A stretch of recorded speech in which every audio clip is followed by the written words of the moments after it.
No one bashed Kareem for jumping to number 2. They just talked about it. Number 3, 4, 5, 6, 7, right?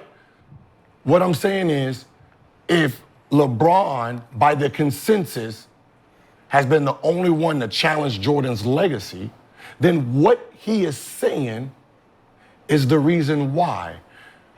If everyone thinks he could be number 1, when you say he's number 2, you're trying to explain why he's not number 1. So that means you gotta bash him to make sure he's number 2, instead of just saying Jordan's number 1, he's number 2. He wins, we can't bash. There's gonna be one person. They gonna throw in the joke with Magic though. They gonna throw in some shade with Magic. No, for sure. no They gonna one throw in does. some shade with Magic. They only do it to LeBron James. You talk about his negative thoughts in his resume. I have no. Watch. Ask somebody about the top 10. Watch what they do with. Just say I said it. Watch what they do with LeBron. They're gonna give you all pros on Jordan, all pros on number 2. They're gonna have negatives, then pros.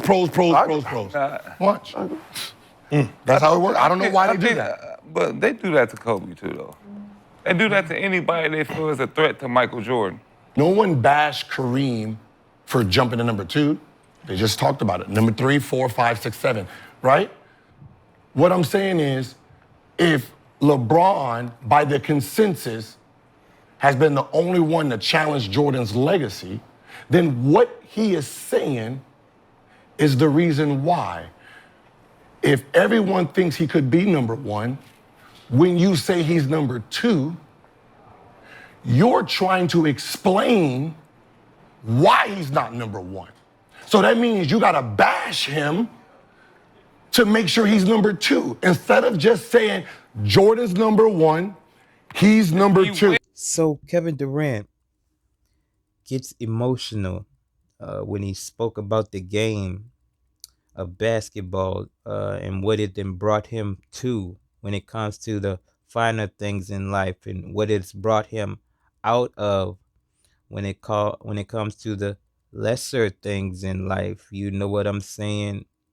Acknowledges that the game saved his life in a lot of ways, man, due to the fact that who knows where he would be, without it. You know what I'm saying? And look, man, that brought a broader conversation when it comes to Gilbert Arenas and Gil's Arena when they were speaking on this, man. And look, man, when we're talking about negativity of the game when it comes to basketball, it's just gonna drift over to GOAT James. That's just what it is, because he is the face of the league and has been the face of the league for so long. So that entails him getting the brunt of the force of the hate. You know what I'm saying? That just is what it is, which is why Channing Frye came out and said, and parroted what Anthony Edwards said when he said, listen, I ain't trying to be no damn face of the league. You ain't about to do me like GOAT James. You feel me? Doing all of these weak ass comparisons, and when I come out and say anything that contradicts your weak ass comparisons, you're gonna pile on to the point where these guys feel like they can't speak back. And I can't understand that. You can't get it, boy. That can't be me, nigga. I'm on your neck. You ain't no indeed. You ain't about to do me like that, man. But these guys got endorsement deals and things of that nature. And when you speak against your weak ass GOAT, I mean, who knows? Maybe they put pressure on you. You feel me? Who know? I don't know. But anyways, man, Gilbert Arenas came and said some, interesting things when it comes to, the Jordanites.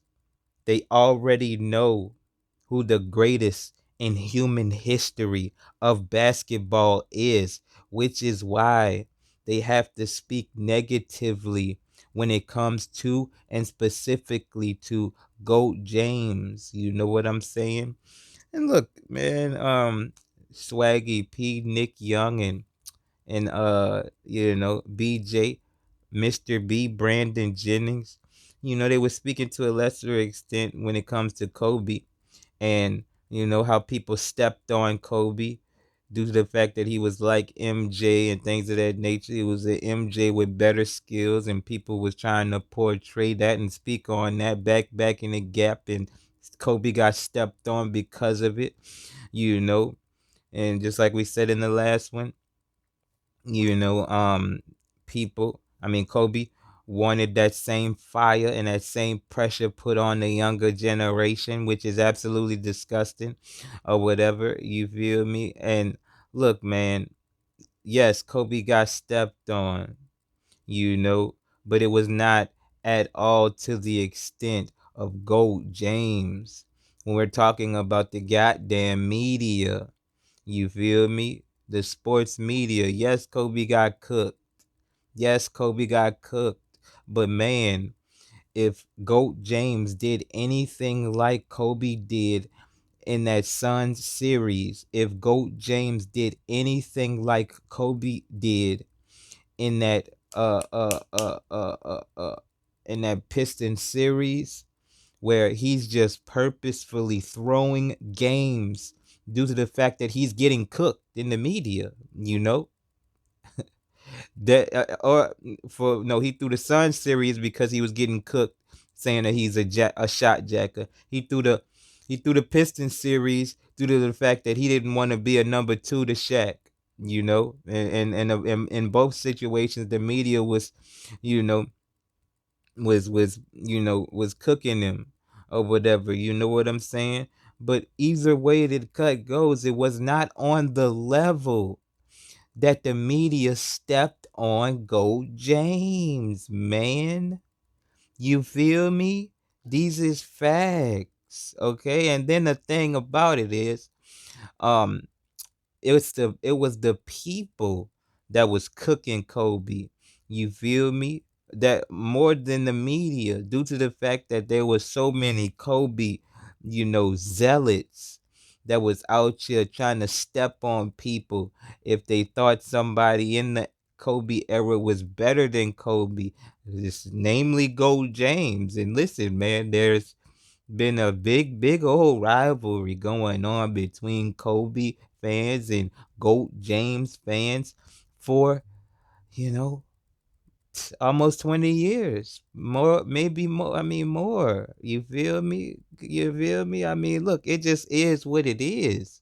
And yes, Kobe got foot put on his neck because Kobe fans put foot on Gold James' neck, and it's been a big old clash. You know what I'm saying? But that doesn't mean that Kobe's gotten the same level of scrutiny as GOAT James.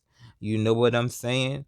Gilbert Arenas says that the Jordanites feel like they have an obligation when they bring up GOAT James in the top 10 discussion to speak negatively about him specifically because deep down they believe that it is GOAT James when it comes to the greatest in human history of basketball. You know what I'm saying?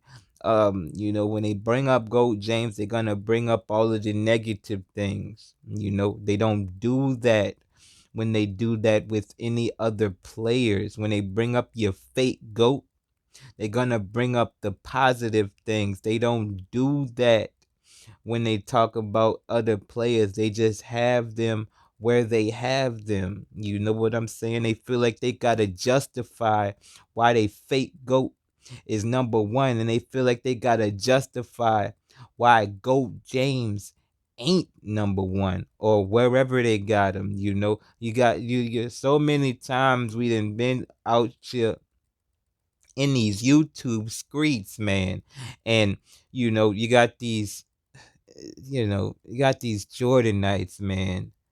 They just try and you know they try and get away from whatever conversation is at hand by saying I got GOAT James at number 6 or whatever. Like just something stupid, man. You feel me? Like what who care? I don't who cares? Nigga don't care. You feel me? Nigga don't care where you got Gold James at. But the fact of the matter is, since you can't explain why, you know, a nigga gonna step on you and it's gonna derail whatever conversation nigga got. You know what I'm saying? Because of the egregiousness of the BS that you got going on, because you feel the need, these dudes really, they get a high off of that negativity, man. Okay, it make their heart sing like a wild thing. Their heart flutter when they speaking that negativity shit, man. All right, I'm telling you the truth. These dudes got issues, man. All right. Shout out to KD.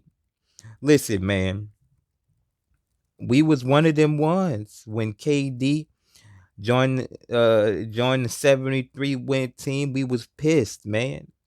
Let me tell you something, dog. When Bogut went down, I was working with this dude and he said, "Oh man, we got it. We got it. We about to come back." I said, "Man, look, man. This is a 73 win team, man. They gonna put their best lineup out there. They death lineup out there the whole game. So what you mean? You feel me?" He's like, "Man, look, man. They ain't got nobody to help stop Gold James." I said, "Yeah, I got that, but that's just one dude, man." He said, "Listen, they gonna win this chip, period." And the way he said it, he kind of put that, in my head, like, and I couldn't get it out. I'm like, dog, I understand what you're saying, but it's like, it's a 73 win team. All they gotta do is win one game. He said, "Bro, I don't want to hear that. I already put my money down. We winning this chip." I'm like, all right, man, whatever. I say, dog, if they win this chip, what they gonna say? What they gonna say? What are they gonna say about this if these guys come back from a 70 to, from a 3-1 deficit on a 73, the most winningest team in NBA history? How they gonna get a what? How they gonna What are they gonna say about that? And the Jordanite logic just got more illogical. You got Stephen A coming out just a week ago. We got to get Stephen A ass again, because he came out just a week ago. He said it don't matter what go. He been saying this because they know it's Goat James, man. That it don't matter what Goat James do, he can never overcome your weak ass goat. And the reasoning he's given is, peak for peak. How could you say that? Peak for, we gonna get him. We gonna get him. This ain't about Stephen A. We gonna get him again. We gonna get him again. But it's like the Jordanites, after Goat James, Kevin Love, and Kyrie came back, led the week to come back from that 3-1 deficit against the most winningest team in NBA history. The Jordanite logic got even more illogical, I mean, and that's what happens when you got your emotions involved with, and let them emotions cloud your judgment. You sound stupid. Somebody just building their case, you have to sound stupider because you didn't drew your line in the sand and you're not crossing it, don't want it to be crossed, and you think that you got an emotional investment in the line that you've drawn in the sand, and you don't want, and your emotions won't let you cross the line. You know what I'm saying? Even though the line done been stepped on, you done been stepped on. You barely could see the line in the sand that you done drew, nigga. You feel me? Come on, man. Gilbert Arenas. Um, He told the truth, man. Look, man, the Jordanites can't speak positively about Goat James because they know that it is Goat James when we're talking about the greatest in human history of basketball, man. That's just the truth. Resume, skills, shooting ability, passing ability, Lord have mercy, athleticism, speed, power, physicality. Huh? What we talking? You can't what? Unmatched. It's too the Swiss knife. What are you talking about? All around defense, offense, special teams, nigga. Catching the ball. Hmm? What he talking about? Post moves, perimeter moves, rebound. What you want? What do you want? What do you want? You got these guys like Chris Bruce. He don't say it no more. Chris Broussard. They used to say stuff like that, like this, man. Michael Jordan has no weaknesses. No what? What? No weaknesses. No weaknesses, man. Wow. The boy got 8 years, more than half his career shooting under 30% from the three. Got about I think it was 3 or 4 years in the NBA shooting below 20% from the three, man. How you do that? No flaws. You got a gambling addiction that you brought on that court. What are you talking about? Can't stop gambling because he can't guard when it comes to the team aspect of basketball. Can't barely guard when it comes to a 1v1 setting of basketball unless you're guarding somebody that's some weak sauce, which just so happen to be most of the guys, because you're not even guarding the best guys on the team. That's not even his job. And for 3 of them chips, he wasn't guarding the second best player on the team. Man. All right? You got that? So what are we talking? No flaws, no weaknesses, huh? This is bruh. No weaknesses. Like, how could you the media, man? They a problem because they lie. They lie, man. And when you cook them on their lies, they act like you the one tripping. And they done infected these guys out here when it comes to the so-called fans, that be hate watching game in and game out and try to bring that shit to us over here with these mega facts, man. It's just not gonna happen, bro. It's just listen, man. We got foot on your neck. You got something to say to us over here. You feel me? That's just what it is. That's just what it's been. You know what I'm saying? We've been talking about weak sauce in the 90s. Let me check for about 10 years now. Maybe 11, because we was talking that weak sauce in the 90s shit before the Cleveland Browns won that chip in 16. You feel me? So it just is what it is. You feel me? We been on this kick, man. Kicking your weak sauce in the 90s in the back of the head. You feel me? We been doing this. All right? And we not wrong. You hear me? We not wrong, so it don't matter what you got for us over here. We got something better for you. It just is what it is. It is a better era. It is a most skilled era. It's just the way that these guys cover the game with these weak ass comparisons that's not even true, man. Which is poisoning and infecting the way people watch the game. Because if you actually go back and watch these games, and most of these weak ass dudes that's talking these weak ass false, you got to understand that they false comparisons in their lies when they talking the stuff that they talk. You got to understand that they ain't watch a 90s game since the 90s. And when you ask them, when's the last time you watched the 90s game, they say, I don't got to watch it again. What? You ain't got to listen. Memory is one of the worst forms of evidence that there is, especially when you got your emotions involved, clouding the judgment that you have watched. You know what I'm saying? So you go back and you watch these games, man. It's not what they say that it is, but the way that the announcers spoke about the game, the way that the sports news broadcasters spoke about the game, it was with such reverence and things of that nature that you know I mean it infects you with positivity. You feel me? You know what I'm saying? Come on, man. Because the media is the most powerful war weapon that there ever was, because you know if you can control how people think, you don't gotta fight them. Okay?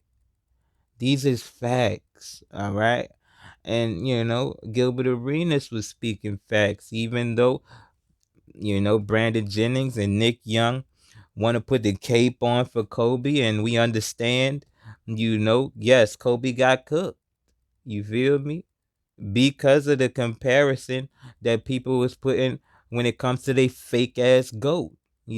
False comparisons, because Kobe a better version of your fake GOAT. That's just facts, nigga. Left side, right side, perimeter shooting, whatever the hell you want. Doing what your fake GOAT couldn't do. Wishing he was in the era that your fake GOAT was in, so he can be in a 1v1 era. The whole they talking all of this BS about rule changes, but can't even articulate which rule changes, when the main rule changes that really affected the game hurts the offensive players the most, and has them guys having to be better offensive players for them to overcome the rule changes that actually happen. You got Trae Young and the Bearden, they manipulate, and they find ways to manipulate the rules so much to the point where the league has to combat the way that they play the game. All right? They didn't put the zone defenses in because they got people like AI and Shaq so unstoppable that you have to now play a team defense for you to stop one guy. All right? You hear me? And they didn't want to do that for your weak ass GOAT, because the whole league was behind him being pushed. So much to the fact that, you got the media coming out and saying, even in the last dance, that no, we didn't know. Oh no, we wasn't about to talk negative about your weak ass GOAT. No, indeed. You feel me? Cause your weak ass GOAT got a call from gave them guys a call and put foot on their neck. What you cooking me for? What you cooking me for? But when Steve and Nate, when Goat James's guys call him and cook him for the false shit that they was saying, because they say BS, they don't even tell the truth. All right. So when I don't know, Maverick Carter or Rich Paul goes out and calls Stephen A and cook him on his BS, they won't call it sensitive. You feel me? You're lying. Anyways, shout out to Gil's Arena. You feel me? Shout out to the jordanite media. We on your, man. Fuck you boys, man. Real talk.